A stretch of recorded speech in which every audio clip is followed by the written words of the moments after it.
এখন বক্তব্য নিয়ে আসছেন বাংলাদেশ জামাত ইসলামী রত্নপুর ইউনিয়ন যুব বিভাগের সম্মানিত সভাপতি জনাব মোহাম্মদ রেজাউল করিম। বক্তব্য নিয়ে আসছেন জনাব মোহাম্মদ রেজাউল করিম। আসসালামু আলাইকুম রহমতুল্লাহ। আজকে এখানে যারা উপস্থিত আছেন অনেক পর্যায়ের লোক, সবার নাম বলার সময় নাই, যেহেতু সবাই ব্যস্ত হয়ে পড়ছেন। মিছিলের পর আসলে বক্তব্য ভালো হয় না। তো আসলে যুবকরা এমন একটা জিনিস, মানুষের জীবনে তিনটা সময় থাকে, একটা শিশুকাল, একটা কিশোর মানে যুবক, আর একটা থাকে বৃদ্ধকাল। কিশোর বয়সে বা এই শিশুকালে মানুষরা জ্ঞানের স্বল্পতা থাকে, যার জন্য তারা কিছু অর্জন করতে পারে না। বৃদ্ধ বয়সে ওই জ্ঞান কাজে লাগাইতে পারে না। এই যুবকরাই একমাত্র পারে সব কিছু কাজে লাগাইতে, তাদের ধর্ম, তাদের মত, তাদের স্বাধীনতা সব কিছু যুবকরা পারে। আল্লাহ রসুল যুবকদের ভালোবাসতেন।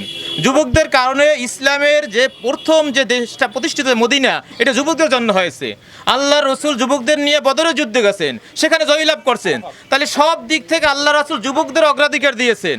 এজন্য একটা দেশের যুবক হইলে হাতিয়ার, যুবক হলে আলোকবর্তিকা, যুবক হলে একটা দেশের কর্ণধার। যদি কোনো দেশকে গড়তে চায় তাহলে অবশ্যই ভালো যুবক লাগবে।